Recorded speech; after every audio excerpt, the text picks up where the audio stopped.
자, 오늘 7월 29일 수요일 시장 마감했습니다. 매일 이 주식시장에서 볼거리들이 많은데 매매가 많지 않더라도 시장에서 배울 것들이 정말 많은 것 같습니다. 이런 시장, 저런 시장, 또 이런 종목, 저런 종목 전부 다 경험을 해봐야지 나중에 하락장이 오더라도 살아남는 방법을 알 수 있는데 요즘같이 끝까지 상승하는 시장, 미국 증시가 급락이 나오든 말든 우리나라 증시는 혼자서 갈 길을 가고 있습니다. 요즘 시장 유동성이 너무나 좋고 좀 올랐다 하면은 종목마다 하루 만에 기본 20%, 30%, 또 며칠 만에 2배, 3배 이렇게 크게 오르기 때문에 대박을 노리기에 충분한 시장이지만 저는 그런 대박 종목을 정확하게 잡아서 100% 확신을 할 수 없기 때문에 한순간에 대박을 노리기보다는 그냥 시장 상관없이 꾸준한 수익을 노리는 것을 목표로 하루하루 대응하고 있습니다. 어제 삼성전자가 좀 눌리는 가격에서 스윙 투자로 모조리 집어넣으려 했지만 기회가 오지 않아서 진입하지 못했으며 그냥 단타랑 오버나잇 정도만 적극적으로 매매할 생각입니다.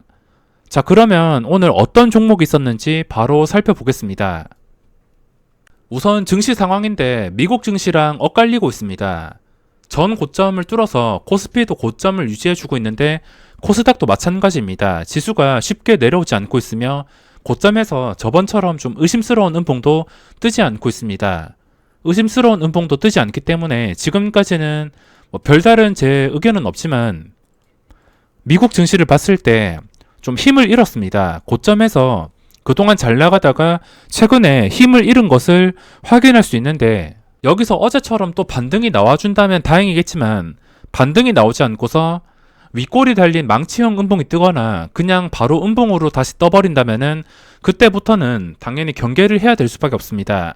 나스닥이 조금만 양보를 해준다면은 10,000포인트까지 위협을 할 수 있기 때문에 지금 미국 증시가 또 중요한 자리에 놓였습니다. 고점을 찍고 나서 최근에 반등까지 다 완벽하게 한 다음에 힘을 잃은 상태이기 때문에 오늘 시장 어떻게 될지 관심을 가져야 될 것 같습니다. 자, 우선 삼성전자가 오늘도 갭상승이 나왔습니다. 갭상승이 2.9%.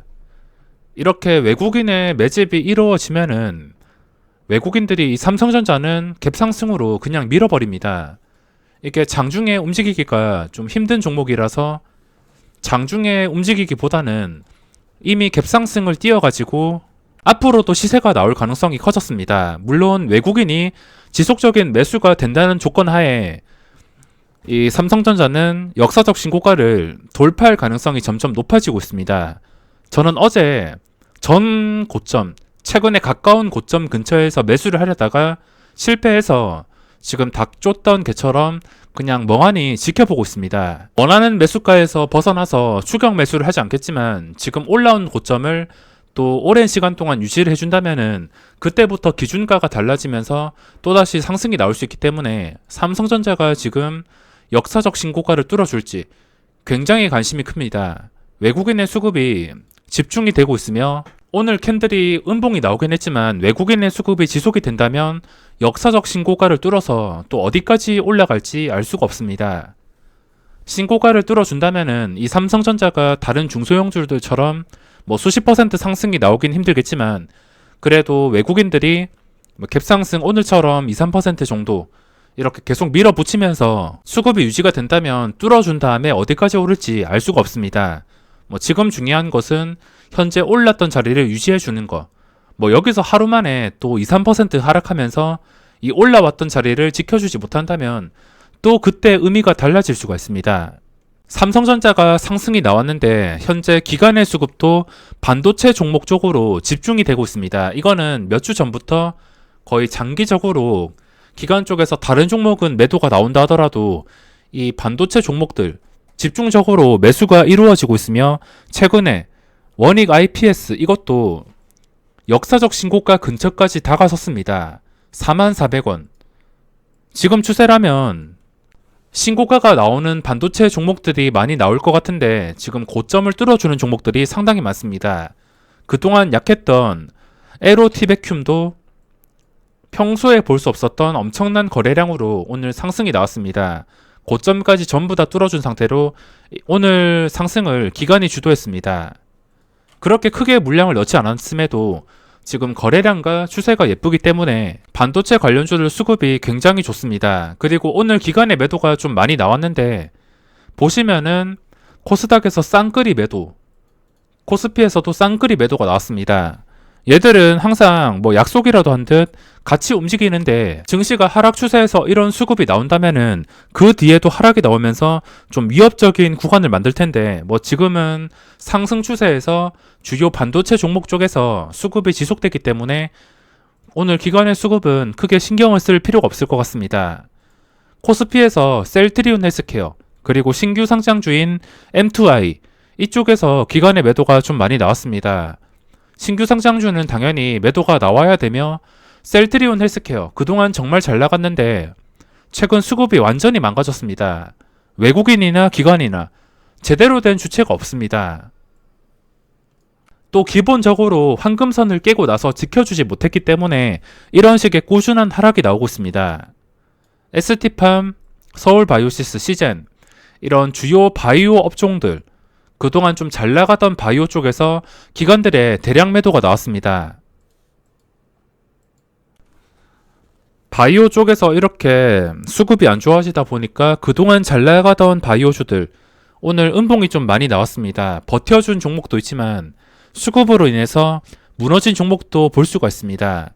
엔지캠 생명과학 이것도 현재 전 고점인 128,800원 여기서 지켜주지도 못하면서 하루 종일 그냥 힘없이 무너졌습니다. 지켜줄 생각도 못했으며 뭐 잠깐 상승하긴 했지만 지켜주지 못하고 황금선 아래에서 뭐 이런 종목은 나중에 전 고점까지 올라오는 게 아닌 이상은 떨어지는 칼날을 잡을 필요가 없습니다. 이것도 보고 있었지만 자리가 안 나왔기 때문에 당연히 오늘 매매해야 될 이유가 없었습니다. 넥슨 GT도 어제 올라왔던 자리를 쉽게 깨지 않고서 유지를 해주길래 이것도 보고 있습니다. 오늘 보다가 매매를 진행할까 했는데 거래량이 생각보다 없고서 큰 변동성이 없어서 도저히 접근을 하지 못했습니다. 그리고 꾸준하게 매매를 하면서 지켜보고 있던 종목들이 있는데 오늘 대덕전자도 지켜봤지만 하루 쉬었습니다. 뭐 하루 쉬었다가 이 고점에서 크게 이탈만 하지 않는다면은 최소 이렇게 급하게 오른 것은 5일선을 지켜주는 게 중요하다 생각합니다. 5일선을 통해서 이 추세가 쉽게 꺾이지 않는다면은 또 시젠 같은 종목처럼 어디까지 오를지 알 수 없기 때문에 대덕전자도 꾸준하게 보고 있습니다. 오늘 적당한 조정이 나왔다고 생각하며 시젠은 정말 괴물같이 끝까지 오르고 있습니다. 주식시장에서 이렇게 대박이 나는 종목이 있지만 모든 종목이 이렇게 대박이 나는 게 아니라서 그냥 적당히 먹는 것을 중요하게 생각하고 있습니다. 보유자의 영역이며 또 어디까지 올라갈지 도저히 알 수가 없습니다. 대덕전자도 보고 있으며 그리고 모나미가 지금 일본 캔들이 좀 예쁘게 마감했습니다. 거래량도 괜찮고 지금 신고가 근처에서 지켜주고 있고 만약에 이게 안 좋은 종목이었으면 여기서 그냥 바로 음봉이 떴을 겁니다. 당장 내일이라도 그냥 장대 음봉으로 마감을 할 텐데 올라왔던 자리를 유지해주고 있습니다. 이거 어제랑 오늘 보신 분들은 아시겠지만 세력들이 굉장히 지독합니다. 이거 세력이 들어와 있다고 생각이 드는데 딱 어제부터 보시면은 개인 투자자가 아무리 투매가 나온다 하더라도 이런 식으로 지독하게 무너뜨릴 수는 없습니다. 아무리 거래량이 끊기고서 뭐 중간중간에 이 급등이 나오는 것만 봐도 알 수 있습니다. 여태껏 급등주들 보면은 중간중간에 올렸다가 순식간에 무너뜨리고 이런 패턴들을 좀 쉽게 찾아볼 수가 있었습니다. 이것도 이런 패턴들이 나오고 있으며 어제 정말 지독하게 무너뜨리고 오늘도 지독하게 무너뜨리고 뭐 흔히 말하는 개미털기라고 할 수 있습니다. 이런 상황은 엄청난 동호회에서 동시에 추천해서 개인 투자자가 동시에 매수하는 게 아닌 이상은 정상적으로 아무도 관여를 안 했을 때 이런 식의 캔들이 뜨기가 힘들 수가 있습니다. 좀 의도적으로 올리고 내리고 반복하면서 또 마지막에 반등하고 올라왔던 자리를 지켜주고 심상치가 않아서 어제랑 오늘 계속 지켜보고 있었습니다. 뭐 당연히 여기서 음봉이 떠버린다면 그리고 올라왔던 자리를 못 지켜준다면 그때부터는 힘들어지겠지만 오늘까지 결과는 괜찮게 나온 상태입니다. 물론 당장 내일부터 상승이 나올지 하락이 나올지 알 수가 없습니다. 그냥 올라왔던 자리를 유지해주고서 이 유지해준다는 것에 의미를 찾으면서 확률적으로 대응을 해야 되기 때문에 이게 올라간다고 확신을 할 수 없지만 만약에 이 중요한 자리를 지켜주면서 올라가게 된다면 만원 호가까지 멀지가 않아서 먹을 자리가 많이 생길 수도 있습니다. 그리고 제넥신도 오늘까지 올라온 자리를 지켜주었습니다. 기간의 매도가 거세게 나옴에도 오늘 플러스에서 마감했습니다. 제가 오전에 이 종목에 대한 기대감을 안고서 장 초반에 진입을 했습니다. 장 초반 보시면은 갭 상승이 나왔습니다. 어제 시간의 거래에서 마이너스 1% 정도 하락했는데 좋은 뉴스가 나오게 되면서 시초가가 2.7%에 시작했습니다. 당연히 처음에 바로 추격 매수를 하지 않고서 무너졌다가 올라왔다가 올라오는 거 지켜주고 이 지켜주는 구간에서 들어갔는데 매수하자마자 내려갔습니다. 어쩔 수 없이 손절을 했으며 이 종목의 중요한 자리는 오늘 시초가라고 생각합니다. 오늘 시초가이자 전 고점인 12만 4,100원, 현재 12만 4,100원 위에서 마감을 한 상태입니다. 그 전에 최근 고점은 너무 멀고 최근 고점보다는 좀 오래된 고점, 여기 위에서 마감을 했기 때문에 기간의 매도가 나온다더라도 고점을 계속해서 유지를 해준다면은 그때부터 의미가 생기는 것입니다. 그리고 요즘에 신고가가 나온 대주전자재료도 보고 있는데 이게 전 고점이 41,100원입니다. 41,100원을 과연 현재 상태에서 지켜줄지 아니면은 지켜주지 못하고 무너질지 굉장히 중요한 구간이라 할 수 있습니다. 오늘 하루는 기관의 수급이 이 투신 쪽에서 들어오지 않아서 좀 눌리기 했는데 눌리다가 결국에 고점 지켜주고서 다시 한 번 더 기관의 수급이 들어온다면 올라갈 가능성이 있습니다. 물론 기관의 수급에 달렸으며 지켜줘야 될 자리를 지켜줘야지 올라갈 수가 있습니다. 지켜주지 못한다면은 다시 제자리로 돌아가면서 36,000원 그 이하로 빠질 수가 있어서 앞으로 한 일주일 동안 흐름이 좀 중요할 것 같습니다. 적당히 쉬어가는 구간이냐 아니면 쉬어가지 못하고 제자리로 돌아가는 구간이냐 수급이랑 추세가 결정을 해줄 겁니다. 만약에 버텨준다면은 저번처럼 12% 하루 만에 10% 그 정도 자리가 나오지 않을까 싶어서 오늘같이 꾸준하게 지켜보고 있었습니다. 그리고 장중에 좀 좋은 뉴스 같은 이노메틀이라는 종목이 있는데 이거 보고서 그냥 헛웃음만 나왔습니다. 도대체 이런 종목이 왜 있는 건가? 이게 말이 되는가? 이거를 계속 생각하면서 정말 좀 어이가 없던 종목입니다. 물론 저는 매매를 하지 않았습니다. 제가 매매를 하려고 했던 게 이 구간부터 계속 생각만 하다가 상한가 진입하는 거 보고서 그냥 계속 구경만 했습니다.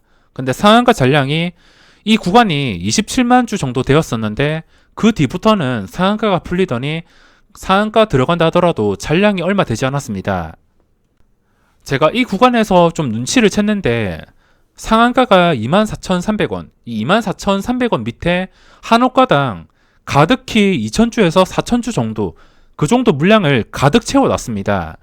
매수 대기를 가득 채워 놓은 다음에 이게 강하게 보이기 위해서 매수 대기 호가를 탄탄하게 만들어 놓고서 개인 투자자한테 계속해서 상한가에 매수를 유도했습니다. 딱 매수 대기 호가 가득 찬 거 보고서 아 이거 유인하는 거구나. 그래서 들어가지 않았는데 계속 상한가 들어가는 것을 보고서 이게 오늘 상한가에 마감을 한다면 내일 눌림목 이후에 시초가 지켜줄 때 들어가 봐야겠다 이렇게 생각을 했는데 결국에 개인들 고점에 전부 다 꼬시더니 지정된 시간에 그대로 폭락시켰습니다. 전부 다 개인들 고점에 유도시켜 놓고서 약속했다는 듯이 폭락. 물론 인수설이 떴는데 사실 무근이란 뉴스가 나오면서 이런 영향을 받았지만 정말 지독하게 폭락했다가 또 상한가 근처까지 올라왔다가 또 올라서 11%. 이 변동성이 정말 지독했습니다. 이걸 보니까 최근에 신풍제약이 생각이 나는데 신풍제약도 이런 식으로 무너졌습니다. 마지막 날에 상한가 가는 척 하다가 계속해서 상한가 밑에 호가창 가득 채워 놓고서 개인 투자자한테 상한가 매수 유도하고서 결국에 마지막에 폭락. 똑같습니다. 이걸 보고 느낀 점은 역시나 뉴스를 보고서 들어가면 안 된다는 것입니다. 내가 그 정보를 봤을 때는 이미 작전 세력과 해먹을 사람들이 전부 다 해먹은 상태에서 선반영이 모두 된 상태에서 들어가는 것이기 때문에 그냥 단순히 좋은 뉴스와 찌라시만 보고서 들어가는 것은 위험할 수가 있습니다. 만약에 저였으면은 절대 이런 변동성을 이겨내지도 못했으며 이 구간에서 단타 칠 생각도 못했을 것입니다. 오늘 아무 탈 없이 상한가에 마감했으면 역사적 신고가이기 때문에 내일 시초가 기준으로 대응하려 했는데 정말 아쉽게 되었습니다.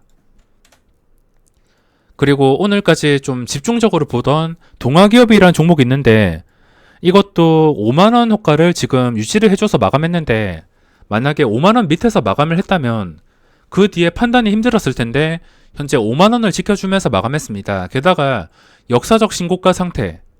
어제 고점보단 아래지만 지금 역사적 신고가 근처에서 5만원 호가를 지켜주면서 마감을 했습니다. 어차피 이런 종목은 뭐 당장 시세가 나오지 않다 하더라도 현재 자리만 잘 유지를 해준다면 또 껑충 뛰어버릴 수가 있습니다. 좀 방심하는 틈에 다른 종목 매매하는 틈에 갑자기 보면은 막 10%씩 상승하고 지켜줘야 될 자리만 지켜준다면 어차피 상승이 나올 수밖에 없습니다. 물론 여기서 자리 이탈해서 또 49,000원에 마감을 한다던가 5만원 밑에서 마감을 한다면 그때부터 좀 힘들어지겠지만 지켜줄 자리를 계속 지켜주면서 5만원 위에서 놀아줬기 때문에 오늘 제가 매수를 시도했지만 이 구간에서 시도를 했습니다. 하지만 추가적인 시세가 나오지 않아서 그냥 손절 처리를 했습니다. 그리고 미코와 시젠 두 종목 다 가파르게 올라가고 있는데 보유자의 영역이라서 어디까지 올라갈지 알 수가 없습니다. 미코도 마찬가지.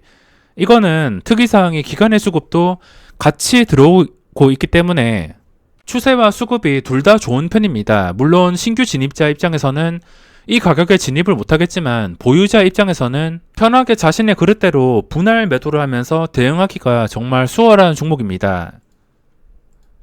더 네이처 홀딩스도 상장한 다음에 기간의 수급이 지속이 되고 있는데 이건 다른 상장주들과 딱 비교를 해보더라도 특이사항을 알 수가 있습니다. 보통 상장주들은 기관 투자자가 첫날에 매도할 확률이 그리고 매수가 들어오지 않고서 지속적인 매도가 나올 확률이 95%인데 이거는 그 95%에서 벗어나서 기간의 수급이 들어오고 있습니다. ITM 반도체도 초기에 이런 수급으로 급등이 나왔기 때문에 딱 일봉이랑 수급만 봤을 때 나쁘지 않은 상태입니다. 하지만 움직임이 너무나 지독하기 때문에 쉽게 손이 가지 않습니다. 이거는 뭐 종가 기준으로만 대응을 한다면 고점을 유지를 해준다면은 결국에 5만원 돌파 가능성도 충분히 있는 상태입니다. 하지만 여기서 고점을 유지해주지 못하고서 무너진다. 그러면은 한 45,000원, 44,000원 그 정도 지켜주지 못하고서 무너진다 싶으면 이 기간의 수급도 주가를 살릴 수가 없습니다. 예를 들어 드리자면 아톤이라는 종목이 있는데 이것도 상장 초기에 기간의 수급이 좀 적극적으로 들어왔습니다. 보시다시피 기간의 매수 상장 초기에 꾸준하게 매수가 들어왔지만 일단 매수가 들어왔을 때 시세가 나왔습니다. 매수가 들어올 때 고점 돌파해서 하루 만에 14%, 그 뒤에도 꾸준한 상승이 나오다가 결국에 올라왔던 자리를 지켜주지 못하니까 이런 식의 하락이 나왔습니다. 기간의 수급이 무조건 상승을 의미하는 건 아니며 상승에 좋은 역할을 하는 것이기 때문에 수급은 참고만 하시고 지금 올라왔던 자리를 유지해주냐 이거를 중심적으로 보셔야 됩니다. 오늘 성과는 크지가 않았으며 보고 있던 종목들의 움직임이 많이 심심하고 아쉬웠던 하루입니다. 그럼 오늘 영상은 여기서 마무리하겠습니다.